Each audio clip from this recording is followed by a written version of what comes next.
Ei, gente, Desirê Cury aqui para mais um episódio que vamos além real, que tem a ver com o último. Boa. Aliás, se você não assistiu o último sobre TDAH, vale a pena voltar e depois assistir esse aqui. Ou assiste esse, vai lá, porque a gente está em casa, tá, Mariana? Boa. A gente falou sobre TDAH, transtorno de ansiedade, e agora a gente vai falar de um transtorno que tem também aumentado muito, que é o transtorno alimentar. Causas, tratamentos, como identificar, enfim, ter um olhar mais criterioso, né, para nós mesmos e para o outro, e para que a gente possa ajudar e ser ajudado em problemas como esse, né, Mariano? Então, Perfeito. repete o nome da nossa rica convidada. Isso aí, fala turma, bem-vindos a mais um episódio. Isso aí, dando continuidade, porque ficou foda. O carro está aqui em cima, que a Desirê já falou. Vamos receber novamente a Janaína Siqueira. Vou ler para vocês. Graças a Deus, agora ele falou o nome. Ó, a Janaína é doutora na área de. Ela é doutora na. Vou ler de novo. Trouxemos aqui hoje uma doutora na área que dá aulas quando exerce atendimento. Que isso, gente? Vamos de novo. Sem cortar. É para ficar, para eles verem que é real, que às vezes a gente erra, né? É Eu acho que eu tive real. uma tanta pancada no episódio anterior. Se você Agora não ele viu várias, você perdeu o vai ver. rumo. Que Real, agora eu real. perdi Perdeu. aqui, né? Perdeu o rumo mesmo. É. Ele ficou meio passado. Que é outro que é Venvance. É. Nós trouxemos aqui uma doutora na área que tanto dá aulas quanto exerce atendimento clínico há mais de 2 décadas. Que eu disse Isso. anteriormente, você formou com 5 anos. Ela é diretora e professora das pós-graduações do NESM, Núcleo de Estudo e Intervenção em Saúde Mental, é diretora e psicóloga do espaço Agape Psicologia, é psicóloga colaboradora do Protal, Ambulatório de Transtornos Alimentares da UFJF-HU, doutora em Saúde Brasileira pelo Núcleo de Pesquisa e Espiritualidade de Saúde, o NUPS, da UFJF, mestre em Psicologia Social e pesquisadora no NUPS. Seja muito bem-vinda, Muito Janaína, obrigada pelo novamente. convite. Vai ser um prazer a gente conversar um pouquinho sobre transtorno alimentar, A gente falou no último episódio sobre um outro transtorno, que que é o foi o transtorno, TDAH, né? né, de déficit de atenção, E hiperatividade. onde você falou bem um pouco sobre as minhas condições. E hoje, E agora, não, detalhe que você ficou até meio. não, e tá me fazendo pensar, de Sim. verdade. É sério. E eu espero que você que não viu, veja e pense, porque mais do que se entender, foi o que você falou, às vezes você pode ser melhor, pode ter uma vida melhor. Exatamente, né? Eu acho que esse é o objetivo de todo trabalho de quem trabalha com saúde, pelo menos o meu particular, como pessoa mesmo, eu falo assim, levar a luz na escuridão, né? Às vezes a gente tá tudo bem, mas podia ficar melhor, por que não, né? E eu vou dizer outra coisa. A gente já tá aqui há um ano. Teve uma pessoa que nós trouxemos 2 vezes aqui e você é a segunda. Ah, muito O papo foi bom. Porque o papo foi bom, alto nível, e você foi além, porque a gente tenta inspirar, né, Desirê? É, Levar ideia para foi outras essa. pessoas, né? Quando a gente criou, né, não tem nem um ano o podcast, era exatamente isso. É um bate-papo, uma conversa, para que as pessoas se identifiquem com aquilo. Porque a gente só vê nas redes sociais coisa bonita, né? Aham. Os tombos ninguém vê, e a gente, sim, sabe? A gente tem que se mostrar. Eu acho que isso leva ao autoconhecimento e o convívio entre seres humanos agradece profundamente isso, né? Porque é um desafio. É um desafio. E hoje a gente vai falar sobre transtornos alimentares. A gente vê muito. Acho que nunca esteve tão grande o número de. Não sei se você pode me corrigir se eu estiver falando errado, mas de obesos, de pessoas. Tanto de obesos como pessoas que às vezes vão para o outro lado, né? Que é Anorexia, anorexia. bulimia. Que são esses extremos. E eu acho que vocês estão dizendo, né, pra gente, já que o intuito do podcast de vocês Sim. é levar esse conhecimento para o maior número de pessoas, o que a gente poderia falar também é sobre comportamento alimentar, não necessariamente transtorno. Porque às vezes as pessoas elas têm um comportamento alimentar que a gente fala transtornado, é um termo técnico. E necessariamente não tem uma anorexia, não tem uma bulimia, então isso não me pertence. Mas o comer transtornado, ele está cada vez mais frequente e presente no nosso dia a dia. Fantástico. Eu nem conhecia esse Explica termo. pra gente. Já que tu levantou a bola, agora você corta. Agora corta, né? Então, assim, o comer transtornado, ele está associado a, de qualquer forma, quando você tem um comportamento, seja ele qual for, que você percebe que há uma dificuldade em lidar, ou para mais ou para menos. Comer faz parte do nosso dia a dia, né? Então não é diferente de uma pessoa que faz uso ou abuso de drogas, ou uso do tabaco, seja lá o que for. o comer não tem como eu não comer, né? A gente precisa disso. E aí, às vezes, há muito sofrimento. Há sofrimentos em termos de, quando a gente fala de transtornos alimentares, para explicar para vocês, às vezes eles estão voltados para um sofrimento com relação ao corpo, à forma corporal. Então, esses a gente coloca a bulimia, anorexia, a compulsão alimentar. E existem outros transtornos alimentares, que são os não especificados, que a gente pode, às vezes, encontrar em autismo ou pessoas que têm sensibilidade a alimentos que são mais macios ou mais com texturas diferentes, e aquilo causa um incômodo e ela não consegue lidar com tomar sopa. E às vezes pessoas que são específicas e só comem um tipo de alimentação. Nesse comer transtornado, existem várias outras coisas que podem vir. É uma dificuldade o tempo inteiro do que eu vou comer, do que eu não vou comer. A pessoa gasta muito tempo pensando naquela situação. Né? Não é assim, eu vou comer, pensei um pouquinho antes, não. Ela fica o tempo todo. Ou então, sabe aquela pessoa desagradável que você vai comer e se engorda, né? Nossa senhora, agora é a hora da gente fazer isso, né? Agora é a hora da. Você come muito, hein? Sabe? Mentira. Fica só fazendo bullying pra cima de mim aqui. Mulher! Não, o dele é com a birita. E o que acontece às vezes também, as pessoas são muito focadas no tipo de alimento que não faz mal, natural. E aí começa a gastar muita energia com aquilo e começa a pensar. Então, assim, o que a gente pode falar que é um problema com relação à alimentação? Quando aquilo causa algum incômodo ou algum desses, como é que fala? Alguma coisa que faz mal a mim ou a quem convive comigo, né? Porque às vezes a pessoa pode estar de boa, mas ela começa a estar falando muito da comida do outro, proibindo às vezes crianças de comer isso, comer aquilo, não pode. Aí quando a criança vai comer, ela come aquele montão. Então assim, tudo que é voltado para esse descontrole, a gente tem que olhar isso como um problema. Ou para mais ou para menos, tá, gente? Quando fala descontrole, sempre a gente tem uma ideia de estar comendo muito, né? Existe também o descontrole de estar comendo pouco. Imagina uma pessoa que fica assim, não vou comer porque isso engorda, meu Deus. Ela já começa a degustar comida de manhã para a hora do almoço. E começa a sofrer. Tem vários pacientes que deixam de ir a festas, a encontros familiares, porque vai ter comida. Vários. E que não são inseridos em nenhum transtorno. E eles têm, os seus pacientes, eles te procuram, eles tiveram a noção que tem alguma coisa errada com aquele comportamento, porque deve ser difícil você se auto-identificar isso. É muito fácil os pacientes procurarem tratamento para emagrecer. Isso é fácil, assim, você vê, eles gastam mundos e fundos, eles não se importam, às vezes, de fazer tratamentos nesses protocolos de emagrecimento e tal. E o que acontece, às vezes, muito paciente que chega, que eu faço liberação para balão intragástrico, cirurgia bariátrica, e às vezes paciente com anorexia e bulimia, então isso vai depender e demandar, o que leva uma pessoa a procurar tratamento é sofrimento. Né? Ninguém chega lá, eu tô ótimo, vem aqui te ver, Janaína. Claro que tem pessoas que têm coisas que são mais ruins e outras pessoas querem só melhorar. Não tem nada muito ruim, mas eu quero melhorar ou a minha vida conjugal, ou minha alimentação, seja lá o que for, né? Hoje em dia não se procura mais psicólogo igual era.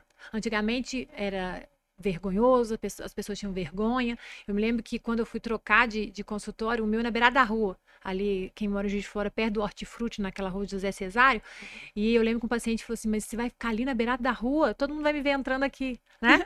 Hoje em dia não, não tá nem aí, o pessoal fala, posta, chega lá, tô aqui na clínica, tô na Ágape, né? Vim cuidar de mim, hora do meu dia, então isso já melhorou bastante. Mas de qualquer forma, quando vai procurar com relação à alimentação, há algum sofrimento frente a isso.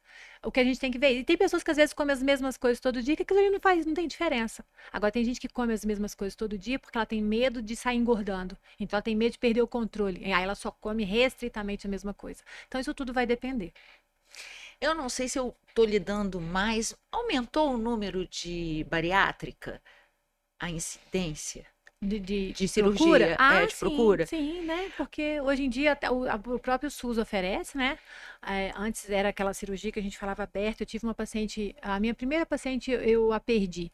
Eu lembro que foi muito impactante para mim, porque ela antes, há muitos anos atrás, apesar de eu parecer ter 25, eu comecei com isso porque foi assim, chegou um médico lá que marcou uma consulta comigo, não sabia, ele entrou e falou, queria sua ajuda. Falei, Ele falou, mas você sabe pra quê? Ele falou, porque eu vejo os pacientes fazendo a cirurgia bariátrica, eles voltam, eles estão engordando. E não tinha, antes não era obrigatório o acompanhamento psicológico. E ele falava, é uma cirurgia muito séria, não sei o quê. Então, antes fazia, eu lembro uma paciente que ela falava assim, Janaína, eu carrego uma cruz dentro de mim. Aí ela pegou, abriu a blusa e mostrou, era uma cicatriz que vinha do peito até o umbigo e a lateral fazendo uma cruz na barriga. Por causa da cirurgia, porque ela era aberta, não era, hoje é por vídeo, né? Então, o problema diminui absurdamente o risco da cirurgia. E ela falava, eu carrego essa cruz dentro de mim. Então, eu e a comida, isso é uma cruz, né? Ela falava, cada um tem que carregar a sua, a minha é essa, porque ela tinha uma compulsão alimentar muito grave, um descontrole, que isso tem a ver com funcionamento cerebral, hereditariedade, isso é uma coisa que a gente fala genética, há uma dificuldade no controle, é como se fosse, até, não vou falar que é igual, tá, gente? Porque o vício em bebida tem a parte química, que aí piora em alguns aspectos, mas a ideia de dificuldade de controlar o impulso é a mesma. E isso eu lembro que aí depois de um tempo ela tinha uma filhinha e deu complicação na cirurgia. E aí ela morreu. Eu já tive uma outra também que fez, e ela veio para mim depois também. Eu não tinha feito a liberação, não. Paciente que já tinha feito há muitos anos e chegou para eu atender. Ela era uma professora queridíssima e ela fez essa cirurgia e ela não conseguia, ela tomava bromoprida e depois ela comia por cima e aí ela começou a gastar. Ela começou a comprar pano, fazia rolo de pano, não sei por que aquele monte de pano. A casa dela ficou em obra, ela não... Aí, conclusão, ela comia e tomava bromoprida. Comia e tomava bromoprida para dar a sensação de esvaziamento, para ela conseguir comer mais. Aí foi dando uma infecção, o outro passou um tempo, ela também faleceu. Então, assim, é muito sério, sabe? Quando eu libero uma pessoa para cirurgia bariátrica, eu já fiz, assim, todos os estudos. Às vezes existem pacientes com compulsão que a gente pode liberar, sim. Quando você percebe que o paciente já está diabético, ele, assim, ou faz a cirurgia ou ele piora. Mas hoje em dia é mais tranquilo por conta do tipo de intervenção que é feito, né? Os hospitais são muito mais bem equipados para isso, os profissionais mais bem treinados. Então, assim, aumentou muito por isso também, né? Digamos assim, a chance de dar problema na cirurgia já diminui. Tem toda a parte psicológica que é importante ser acompanhado. O lance de engordar, né, de se dar obeso, que as pessoas que buscam emagrecer tem muito de tratar o efeito e não a causa, né? As pessoas ficam tentando, aí tomam um remédio para inibir o apetite, aí ou vai para comer sua folha, faz aquela que não come carboidrato, ou seja, fica tratando o efeito e ela não vê a causa por trás disso. Você percebe isso também? E a causa geralmente é psicológica? Não necessariamente. A obesidade é uma doença e ela pode ser herdada também, que a gente está falando é isso. Tem gente que às vezes desde pequenininha a pessoa é obesa. Ela tem uma dificuldade imensa. Eu tive uma paciente que ela foi fazer, colocou o balão intragástrico e ela sempre foi acima do peso. Teve um quadro de bulimia, onde ela ficou com os joelhos lesionados, porque quem não sabe, né, bulimia, a gente ouve muito falar de vomitar, né? Vai lá e provoca vômito. Mas o uso de laxante e também atividade física em excesso pode ser uma bulimia. Como às vezes a atividade de excesso vem fantasiado como uma coisa de bem-estar, mas não é. Essa necessidade de. Aí que tem que ver. Por que eu faço atividade física? Eu faço atividade física para poder não engordar? É só isso. Então eu como e aí eu vou correr na bicicleta, eu vou para poder perder as calorias ingeridas com aquela esfirra que eu comi e aquilo começa a ficar recorrente. Aí a pessoa chega a se lesionar. Então isso é um comportamento que a gente chama de bulímico e que às vezes é muito maquiado por conta da atividade física como uma coisa saudável. E ele tem que ficar atento. Então, tem que ver também mais esse nível de sofrimento com relação à atividade física, como que a pessoa busca isso. E aí, essa paciente, quando ela colocou o balão intragástrico, o que ela percebeu? Ela emagreceu pouquíssimo. Na verdade, ela tinha uma alteração mesmo do corpo, uma obesidade que era familiar. E aí, então, a gente sugere a cirurgia bariátrica, no caso dela, ou então, às vezes, medicação. Então, isso tudo tem que ser estudado, esse histórico. Qual a diferença do balão para a cirurgia O bariátrica? balão, você coloca e fica em termos ou 6 meses ou 1 ano. E ele serve, ele fica... Você coloca ele no estômago, ele fica inflado. Pode pôr em torno de 750 ml, isso vai variando de acordo com o tamanho do estômago. Aí você começa a comer menos durante um E período. depois tira? Depois tira. Hoje em dia tem um comprimidinho que você toma e que ele infla, assim. É muito interessante. Você pode colocar por endoscopia esse balão e ele funciona. Ele funciona como um treinamento.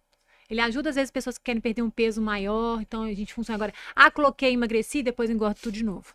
Isso pode acontecer de verdade. Mas se fizer um tratamento anterior, colocar o balão que ajuda numa perda maior e depois continuar, aí ajuda a pessoa. Porque, igual a gente falou no outro episódio, né, do TDAH, quando você quiser, você olhar lá no espelho e você pensar, se eu tenho que perder 30 quilos, cara, é desanimante. A pessoa fala, não, mas o rolê aqui vai ser louco, né? Conforme o bagulho vai ser difícil o negócio. E tem gente que engorda para fazer a bariátrica.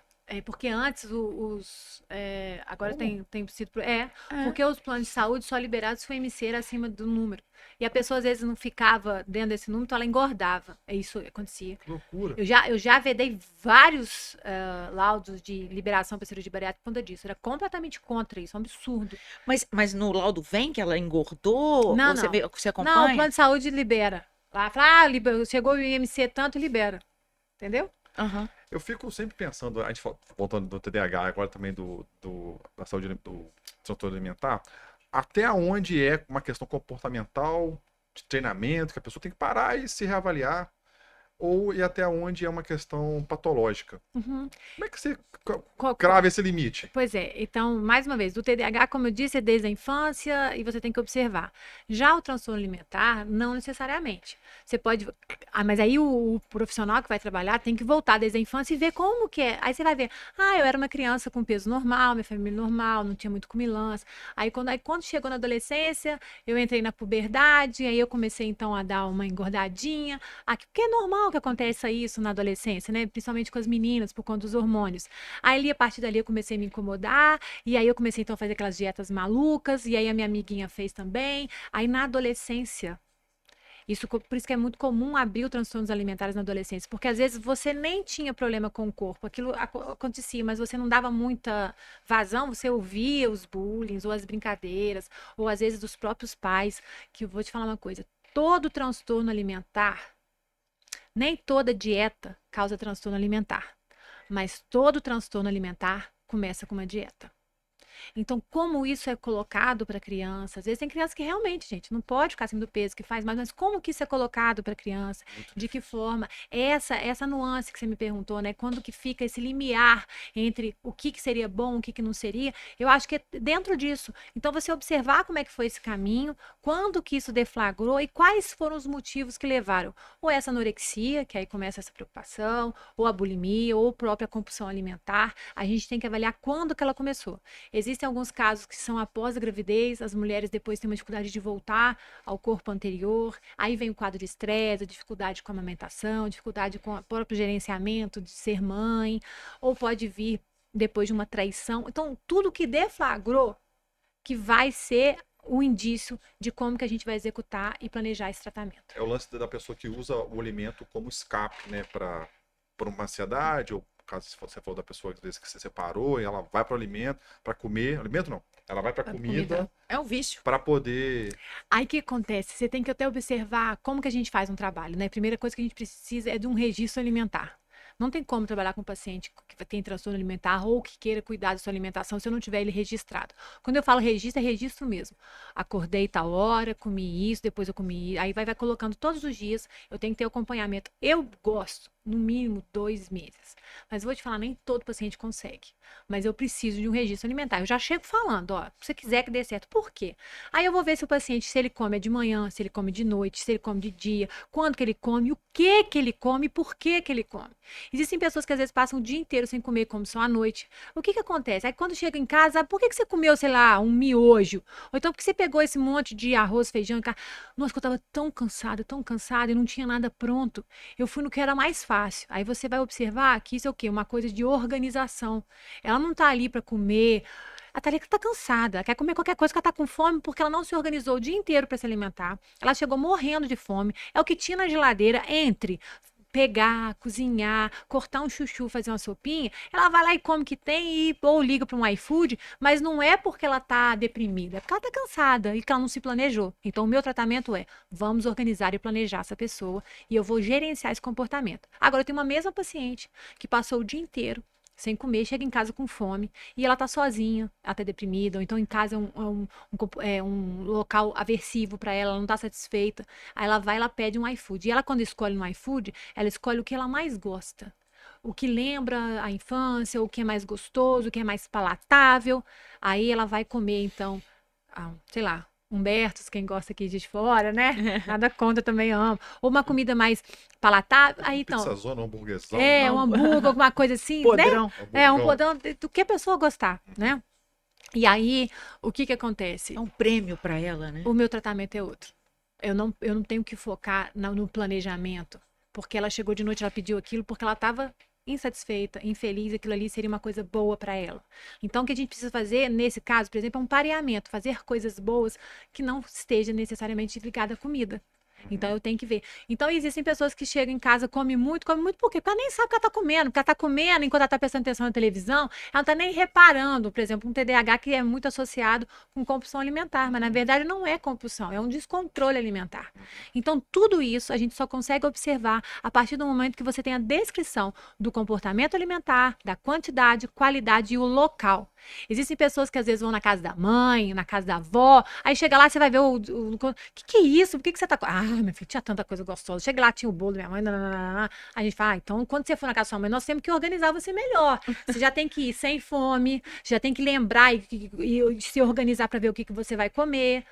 Ou então, às vezes, pessoas que vão nesses self-services, buffet liberado, quantas pessoas passam mal nesses lugares? Eu vou botando um pouquinho de cada coisa, eu não consigo Aí a ver pessoa muito. vai se distraindo, aquilo, tu quer provar de tudo, quando não vai dar, não vai dar Não certo. vai dar. Não vai dar. Então, você já programa. É criar o inclusive, né? Isso. Nossa, aquilo ali. Você vai Doideira. pra explodir. E a gente come com o olho, né? Aham. Você vê aquela quantidade, um pouquinho de cada Bom demais. coisa. Vai, higiene. Sai um PF. Aí, por exemplo, se são pessoas que têm. Bom, não tô falando de você, não, tá? Não, Decide. mas pode ser que Mas, eu me por exemplo, enquadre. uma tudo eu paciente me minha, enquadro. ela fazia muito, ela viajava muito. E sempre em hotel que tinha café da manhã, tanana. E aí ela colocava aquele monte, às vezes sempre sobrava alguma coisa. Eu falava assim, ela achava pecado as coisas. Eu falei, você não acha assim, jogar comida fora, pecado, tanana. Pecado no sentido assim, de fazer mal. Ela era toda natureba, então assim, guardanapo usava só um, sabe aquelas coisas assim? Aí ela foi mesmo. Ela começou então a comer menos, porque ela achava que ela começava a colocar, ela começava a comer mais que ela devia e aquilo não era legal. Então eu usei o que ela pensa pra ela mesma. Olha que legal, Entendeu? Tati. Me enquadro. Esse lance de jogar fora é muito real pra mim. Eu assim, a Carol vai e compra um hambúrguer. Ela vai comer metade do hambúrguer. Tô Já tô satisfeita. feita.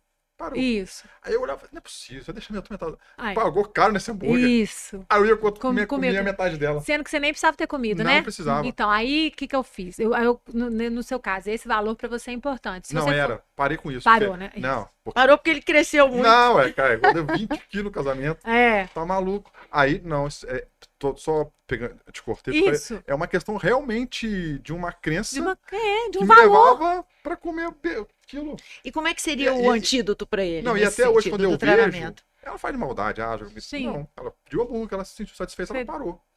Hoje eu olho, não como, eu falo, pô, sacanagem.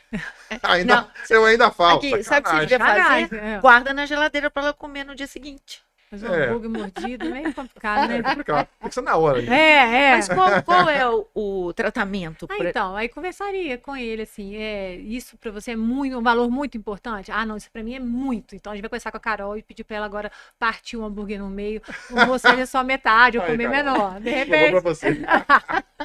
Você sempre Mas e traz, vamos né? supor que isso não fosse um problema. Eu conversava, mas e aí? Aí eu trato muito o trabalho de autoestima, do amor próprio. Se você, né, falar com a pessoa, você tem certeza que vai comer isso? Às vezes, comer coisas que são ruins. Tem paciente que come comida ruim, que não gosta, que não é palatável, simplesmente para não jogar fora. Ou porque tá lá na geladeira que tem que comer. Não tem.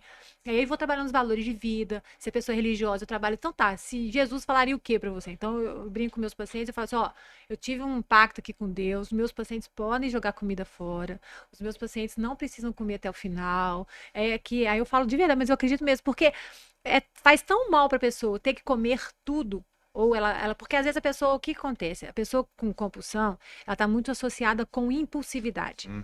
E a impulsividade é o quê? Dentro do processo volitivo, que são 4, desde a hora que eu penso até a hora que eu faço, a gente tem um tempo para pensar. O impulsivo faz esse processo muito mais rápido. Então, o que eu falo? Olha, então, se você encher o seu prato e na hora que você está comendo, você se arrependeu, pode parar. Porque pelo menos você pensou na hora que você está comendo. Porque às vezes a pessoa pensa depois que acaba. Então, se eu conseguir diminuir esse tempo de pensar para a hora que o prato já está cheio, eu já acho um ganho. Aí mais para frente eu vou conseguir na hora de pôr no prato. Então a gente vai fazendo esse trabalho de treino mesmo. E aí encheu, eu percebi, não, tem que comer porque eu pus? Não. Os meus pacientes com opção pode deixar, pode jogar fora, porque aquilo ali vai estar fazendo mal. Então, qual que é o objetivo? Não pode fazer mal para a pessoa. Então, é ruim jogar comida fora? É. Na próxima vez, você vai lembrar desse sentimento ruim e você vai perceber que você não vai querer isso mais, então você vai colocar menos comida. Então, a gente vai trabalhando dessa forma. Quanto tempo para a pessoa que faz bariátrica? Porque eu acho que tem que fazer, né? Porque você tem. Como eu vejo gente bariátrica aqui? Nossa, Muito. muitos. E outra coisa também, não sei se é mito, se é bobagem. Depois de 7 anos, volta a engordar, isso é mito? Isso é mito, assim, não é regra. Mas há um reganho, né? Isso acontece. Agora, não quer dizer que toda pessoa que faz cirurgia bariátrica é compulsiva. Não, não é. E nem todo obeso tem compulsão. É isso que a gente tem que entender. A compulsão é a sensação de que eu estou incomodado com alguma coisa e eu preciso comer aquilo para acabar esse meu incômodo, né? Então, é um desconforto, que a gente fala de tensão e alívio. Então, esse processo de tensão e alívio que ele leva, às vezes, as pessoas que têm compulsão, que fizeram a cirurgia bariátrica, a ter um reganho de peso. Porque a ideia dessa tensão e alívio é que ela precisa, às vezes, cada vez mais de alimento para sentir a mesma coisa. Então, por exemplo, a pessoa que bebe, né, que tem uma dificuldade com relação ao controle da bebida. Antes ela saiu lá do trabalho, tomou uma cervejinha e já relaxou. Aí depois eu preciso, para ter a mesma sensação de relaxamento, de 2 cervejinhas. Aí passa um tempo, daqui a pouquinho eu preciso de 4 para poder ter a mesma sensação. E aí ela vai aumentando, né? Então tem pessoas que conseguem ficar numa e tá tudo bem, e tem pessoas que começam a ter essa necessidade de uma maior quantidade de ingestão alcoólica ou então de alimentação para poder sentir a mesma sensação de tranquilidade. Nossa, é doideira, né? Eu queria falar uma coisa que eu vejo de perto, não vou falar quem, mas eu vejo de perto, que é com relação à obesidade infantil. Uma criança que desde pequena mesmo, ela é obesinha, ela é gordinha. Aí no começo até a gente brinca, ela é engraçadinha, a criança tal. Como é que o pai, a mãe pode tratar isso? Porque é difícil demais você colocar uma dieta para uma criança que às vezes ela tem uma condição, não que ela come desesperadamente, ela é gordinha desde nova, Sim. uma questão dela. Então, primeira coisa, tem que ver como é que criança ela está dentro de uma família. Como é Sim. que é o comportamento alimentar familiar. Se é uma casa que priva muito essa criança, e aí daí por isso que ela fica tão descontrolada, e aí fica não pode, e aí se descontrola.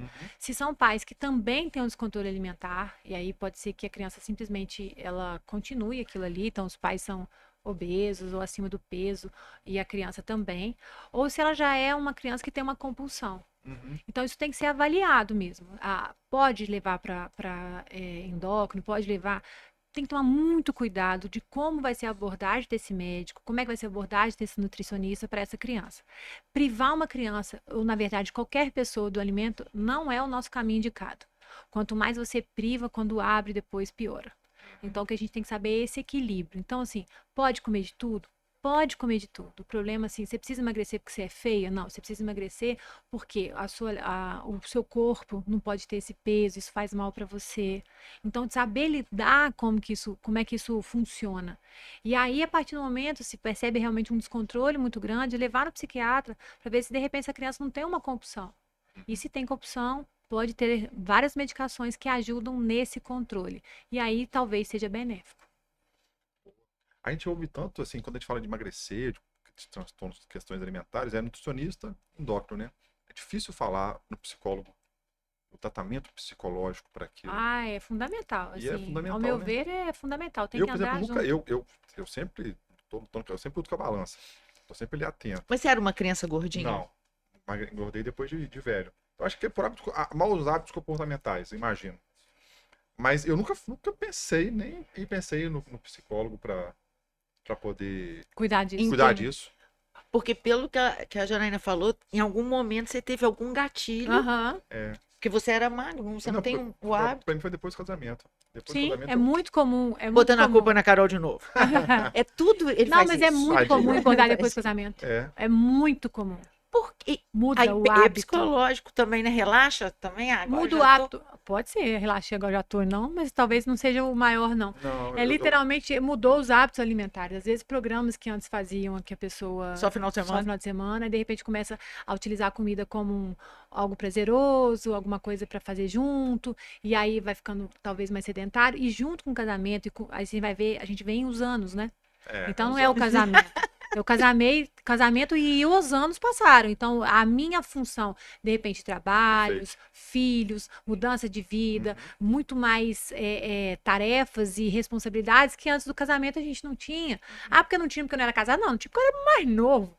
Vamos combinar, né? Fazer 40, 50 anos não é simples assim. É um nível de responsabilidade que vem nas nossas costas. E às vezes muitas pessoas com dificuldade de lidar com a vida mesmo, porque querendo ou não, isso é mais difícil.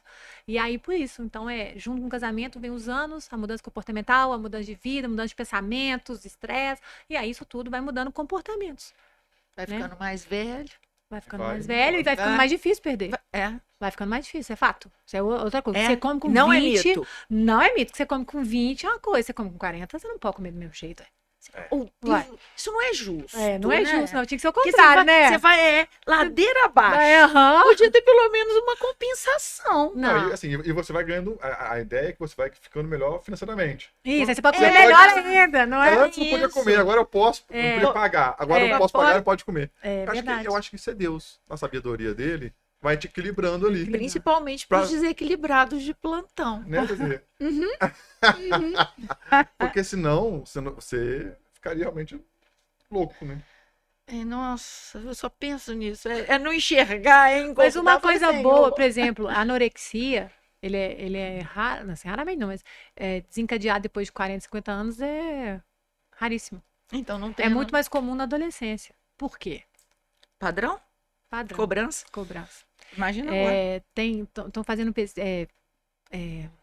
entrando no ministério, no governo mesmo, para não deixar falar de tipos de dieta, de corpo, dessa forma igual tem nas redes sociais.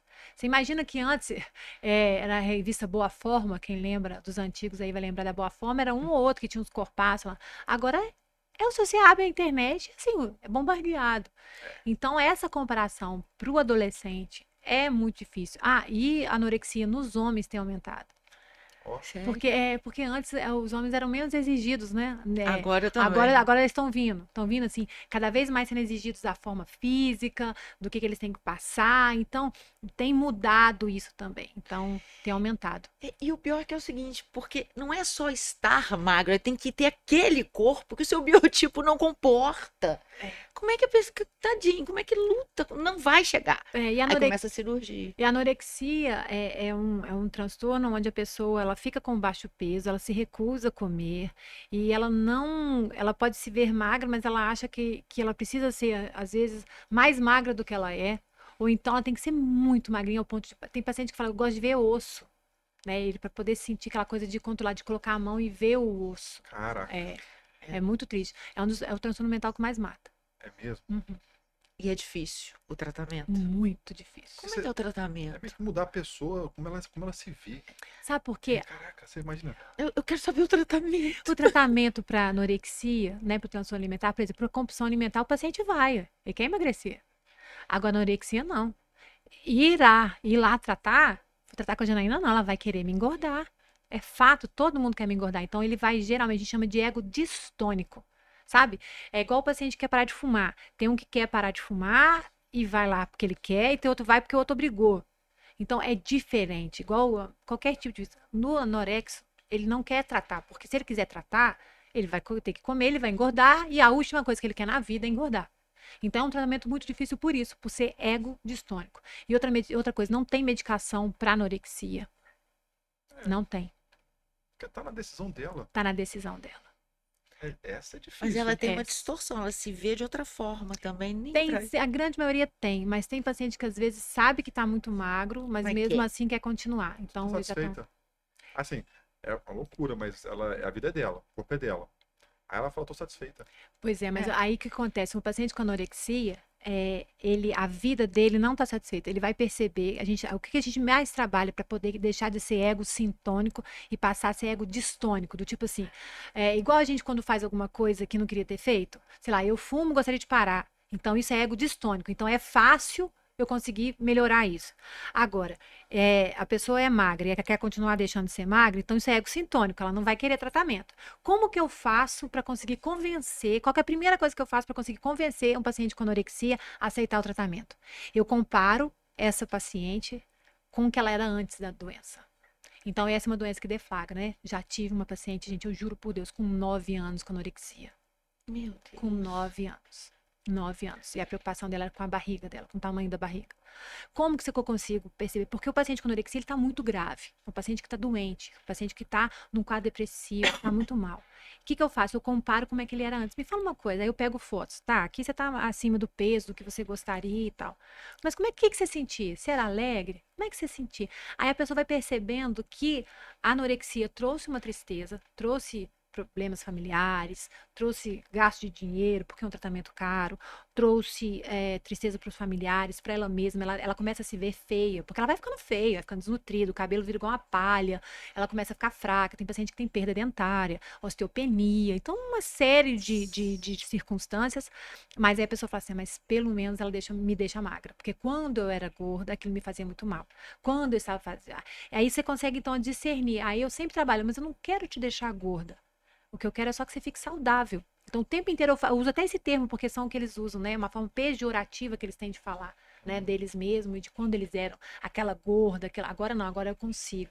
Então, eu sempre passo muita segurança, porque realmente eu não quero que a pessoa fique gorda. E aí, sempre trabalhar com uma nutricionista especializada em transtornos alimentares é muito importante. A gente chegar no nível básico, qual que é o nível possível para a fulana? De repente, é 45, 50, 60 quilos, não sei. A partir daí, a gente vai falar assim, olha, a gente tem que chegar nesse número. Quanto você pesava antes? Sei lá, 80, 90, 100? Então tá, nós vamos querer que você fique aqui. O que você acha? Então, passando essa segurança, aí o paciente vai deixando de ter tanto controle e vai confiando em você. E aí, devagarinho, você vai trabalhando. Então, são pacientes de tratamento a longo prazo. Menos que 2 anos e meio, para transtornos alimentares, eu acho muito difícil. Você é procurada mais por quem tem para obesidade ou para quem é mais anorexia? No meu caso, é mais para pacientes com. Porque a obesidade, assim, talvez seja um pouco mais fácil de lidar, sabe? Assim, mais para transtornos alimentares mais graves, bulimia, anorexia, às vezes muitos pacientes de outras cidades que vêm, e aí eu trabalho mais com isso porque eu tenho muita prática, né? Muitos anos. Como é que é o projeto no HU, aqui na Nós temos um UFJF? projeto no HU que é muito interessante para quem Boa. tiver interesse lá no HU. Como é que chama o projeto? Protal. Protal. Protal, E lá tem psiquiatra, nutricionista, tem um psicólogo. A pessoa entra no HU falando sobre transtorno, passa por uma triagem, e a partir daí dessa triagem, eles encaminham dentro do próprio setor para qual especialidade aquele paciente precisa. E aí faz todo esse acompanhamento. Nossa, olha que legal. E E quantas pessoas são atendidas? É Eu não gratuito? sei, é gratuito. É pelo SUS, né? Legal. No HU. É só no HU Dom Bosco, ir lá na portaria que eles fazem esse encaminhamento. E às vezes pode vir da própria UBS encaminhado para lá. Uhum. Isso Legal. é muito bom. E agora a pessoa tem que querer, né? Pois é, mas geralmente não quer. Então o que que a gente faz? A Aham. gente pede ajuda da família. Existem pacientes com anorexia que a gente já teve que fazer a pessoa ficar atendimento domiciliar, porque ela não pode sair. Depois que come, almoça, a gente deixa a pessoa deitada 1 hora e meia na cama, porque isso gasta energia. A gente precisa de ter, às vezes, cuidadores, né? Tem uma paciente que eu atendi uma vez, uma menininha, que ela vomitava sempre. Então, a gente teve que tirar a porta do quarto, né? Do banheiro, para ela não vomitar. E depois que ela comia, a mãe ou um cuidador. Então, a gente tem que fazer um treinamento parental, que tinha que ficar com ela lá meia hora, uma hora, porque como é uma coisa do impulso, a pessoa comeu, então logo, logo ela quer já vomitar. Depois que passa essa vontade, ela consegue, então, contornar melhor. Então, para cada transtorno, a gente tem uma maneira de lidar e de utilizar. É muito complexo. É muito complexo. O ser humano é muito A complexo, né? cabeça, né? É. Aqui a gente fala com várias pessoas, a gente fala com empresário, psicólogo, médico. Psicólogo, eu acho que era a primeira psicóloga que veio aqui, já veio. Não, veio outro psicólogo também. Qual? Agora esqueci, mas o nome depois eu lembro. E a gente vê que a nossa Ah, o mente. Ricardo. O Ricardo. Ah, vai sim, Ricardo. Foi o Ricardo. Ótimo, inclusive, episódio. E a gente vê a dificuldade que é a cabeça do ser humano. E eu acho que quanto mais a gente vê isso, mais vê a importância que é buscar um profissional Uhum. para ajudar a orientar, É. né? Isso é fundamental e eu sempre falo buscar um profissional desde a infância, na adolescência, que a gente previne muitos transtornos, né? Uhum. E claramente um profissional bem qualificado, né? Que aí tem que ver também, porque pode dar ruim. E normalmente quem procura é a família, né? Para transtornos alimentares, geralmente. Mas tem, quando adulto, às vezes, pacientes com anorexia, até tem, né? Mas geralmente é a família que vem quando tá os casos mais graves. Eu sou um tipo de pessoa que eu tenho muita dificuldade. A gente já falou sobre isso. Tomar remédio no médico, eu sempre tenho dificuldade. E eu tinha muita dificuldade de pensar em ir no psicólogo ou numa terapia. Falei, pra que isso? Pra mim não serve isso. Eu me resolvo. O que ele vai falar pra mim que eu não posso saber?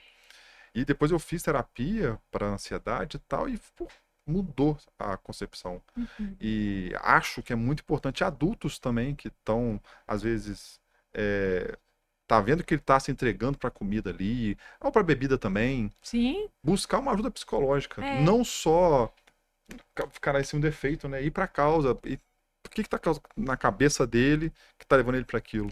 é o que eu sempre falo assim, experimenta. Vai uma vez, duas, não gostou, não continua. Eu tenho mais de 20 anos que eu faço terapia com meu psicanalista, doutor Vinícius Lopes, até hoje sem alta. Janaína, eu acho que ele gosta da minha companhia. Às vezes é o tipo de terapia. Sim. A psicanálise não dá A alta. psicanálise não dá alta, e eu não A quero terapia também, não. Então, a terapia cognitivo-comportamental dá alta, assim. Ele falou que se soltar ela, Se soltar, ela mata. Tá, Aí depende Vai do ser meu presa, bolso, vai Vila ser Verde presa. ou Ananete. É um dos dois eu vou, tá? Eu vou pra lá ou pra cá. Maldade. Maldade. Como é que a Ágape pode ajudar essas pessoas? Conta pra gente, como é que a pessoa que tá numa situação dessa, o que ela tem que fazer? Lá na Agape a gente tem atendimento tanto presencial quanto online, Aham. né? Às vezes pacientes de outras cidades com anorexia, eu já atendi online, Uhum.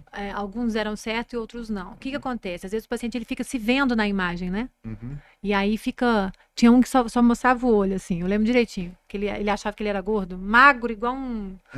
Aí ele ficava achando que ele era gordo e ficava só com o olho, assim, parecendo. Aí esse aí eu falei: olha, a distorção da imagem dele é tão grande que no online não funcionou. Mas eu tive outros, tem paciente de São Paulo e dá muito certo, assim, é bem interessante. O online tem as suas vantagens nesse sentido de você poder pegar pacientes fora, tem as vantagens de você ver o paciente inserido na situação. Às vezes o paciente fala assim, deixa eu te mostrar aqui, olha aqui. Aí vai, aí filma o quarto, a geladeira, alguma coisa que fez, olha aqui como é que é. Ou então o TDAH, olha aqui o meu quarto como é que é. Eu falo, então tá, às vezes já tive paciente que a gente teve que arrumar junto, sabe? Ele foi me mostrando, então é bem interessante.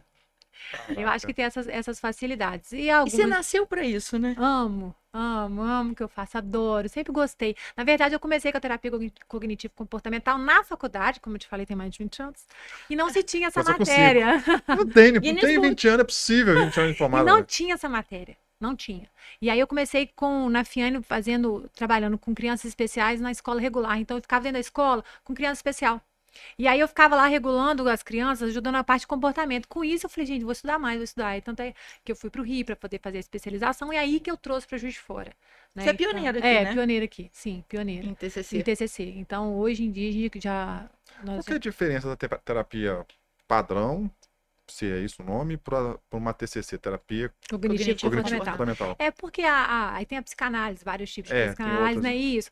Elas não são estudadas em termos científicos. A TCC, ela tem protocolos, ela já foi validada, ela é pesquisada, então tem protocolos, tem tudo que a gente faz teve pesquisa antes, já aplicada, estudada em grandes centros da universidade, que você sabe que aquilo ali que você está fazendo dá certo. Então, ela é muito embasada em termos científicos, em resultados.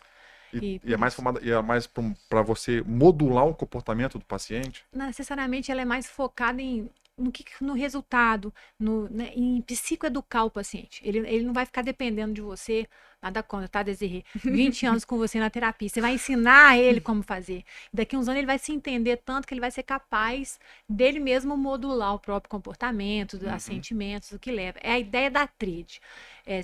Comportamento, pensamento e sentimento. Então, por exemplo, se eu tô sentindo, por exemplo, eu fui em algum lugar, tô com vergonha, tô sentindo vergonha. Aí eu penso, nossa, eu vou pagar o maior mico, aí eu não vou na festa. O que a TCC faz? Você trabalha isso, de repente, assim, vamos fazer o seguinte, você vai nessa festa, e aí você vai fazer alguma coisa. Aí a pessoa percebe, chegou lá, olha, eu fui e eu não me senti tanto assim, então foi bom. Então você muda o que ela pensa, a emoção frente ao comportamento. Ou você muda, dependendo. Ai, tô muito feia, tô horrorosa. Aí eu vou no cabeleireiro, corto o cabelo, ou faço a barba, ou me arrumo bonita. Ah, já melhorei. Você vai mudando o seu humor de acordo com o próprio comportamento. Então você vai escolhendo em cada caso, né, de cada forma, o que você mexe primeiro. Caraca, legal Doideira, demais, né? né? Muito. Posso falar de um assunto também rapidamente que a gente não falou no último episódio, que é sobre o NUPS, né? Que é o Núcleo de Ensino, Núcleo de Estudos. Saúde e Espiritualidade. Isso. Quero falar sobre espiritualidade. Eu vi um filme há pouco tempo agora que é A Última Sessão de Freud, que é o Freud tendo a sessão com C.S. Lewis. C.S. Lewis é um autor que escreveu Nárnia, é um autor cristão que fala sobre Deus e Freud ateu. E eles tiveram um embate sobre a questão da psicanálise, o pai da psicanálise, da psique, e a presença da espiritualidade de Deus ali na concepção. Então é bem legal o negócio. Para quem não viu, eu recomendo. Como é que você vê a espiritualidade, no seu ponto de vista, para a saúde mental, para melhoria da. Aí pode ser do transtorno alimentar, do Ou TDAH, de uma forma geral, todos os pra saúde, transtornos né? que se tem. Então, na E como é que, verdade, desculpa, e como é que você entrou para isso também? Que é legal demais ver um profissional, né, que é de saúde e falar ir para a espiritualidade, acreditar naquilo. eu entrei, foi uma coincidência, tinha uma paciente que conhecia o Alexander e, como eu te falei, há 20 anos atrás não se tinha TCC. Uhum. E aí surgiu uma vaga para ser professor da Universidade Federal de Juiz de Fora, eu fiquei sabendo, para médico. E ela me falou que ele era TCC. Então, assim, psiquiatra que é TCC, gente, isso é uma coisa maravilhosa. E eu fiquei. Aí eu mandei um e-mail, ele estava nos Estados Unidos, eu mandei um e-mail para ele e falei assim: olá, você não me conhece, meu nome é Janaína. Só queria te falar que vai ter, eu sabia que ele era de Juiz de Fora, vai ter uma vaga para professor aqui na Universidade para psiquiatria. Você ficou sabendo, de repente, tal. Aí eu nem conhecia, nunca tinha visto ele na minha vida. Aí ele estava nos Estados Unidos. Ele me mandou lá, boa tarde. Olha que interessante, eu me candidatei, eu vou fazer a prova para ir. Eu falei, nossa, eu fiquei, meu Deus, tomara que ele consiga passar. E pronto, e assim passou. Só porque eu mandei esse e-mail, ele lá nos Estados Unidos, eu nunca tinha conhecido o Alexander, nem sabia quem que era. Aí, quando ele fez, ele passou, ele passou. Nisso que ele passou, ele entrou e aí ele ia fazer o NUPS. Nisso ele me mandou um e-mail. Olá, tudo bem? Você lembra que a gente conversou uma vez? Que você falou sobre isso? Falei, aham. Então, eu tô montando o NUPS, você não quer vir aqui ver, participar? Vai ser sobre isso e isso. Eu falei, nossa, muito interessante. Aí eu fui. Aí nisso eu comecei a fazer parte, até que eu entrei. Então foi assim. E aí, ele sempre vendo o que poderia estudar, e eu sempre gostei muito do aspecto de vamos melhorar, né? Vamos melhorar, sempre da coisa boa. Assim, não que eu não goste de depressão, não é disso, sabe? Mas eu acho que a vida é cheia de coisa, energia boa. E eu queria estudar, assim, os processos das pessoas felizes. Por que tem gente que passa pelo mesmo problema, sei lá, uma crise grande, e tem gente que vai para um lado, o outro fica deprimido? O que faz alguém ir bem? Então, os processos cognitivos das pessoas felizes, né? Como é que elas funcionam? Então, aí a gente foi estudar felicidade, que é um tema que eu amo de paixão. E como é que a felicidade. Então, meu doutorado é frente a isso. O quanto que a religiosidade e a espiritualidade podem impactar em termos de felicidade. Então, tudo isso dentro de pesquisa. Então, a gente trabalha com a espiritualidade e religiosidade só dentro de pesquisa. Não é nada que eu acho. Lá ninguém assim, qual que é a sua religião? Não existe isso. Você pode ser ateu, não interessa. A partir do momento que o paciente tem uma espiritualidade, uma religiosidade, e aquilo ali impacta, ou de forma positiva ou negativa, e vai funcionar para você como uma ferramenta de melhoria da qualidade e bem-estar dele, a gente utiliza. Agora, como que se utiliza? Aí a gente tem uma orientação, tanto é que a gente tem a primeira pós-graduação no Brasil de integração da espiritualidade e religiosidade na prática clínica voltada para profissionais de saúde. A gente ensina metodologia de como que eu vou aplicar, para não ficar aquele samba do crioulo doido. Ah, eu sou cristão, ah, eu sou isso, eu sou aquilo, faz o que eu tô querendo. Não, faz o que o paciente é bom, faz o que é bom para ele, faz o que ajuda.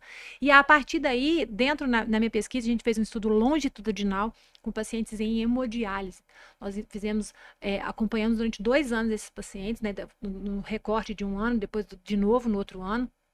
E aí, a única coisa que impactou a felicidade foi a religiosidade intrínseca, que é o quê? O quanto eu vivo a minha religião no meu dia a dia, o meu propósito de vida.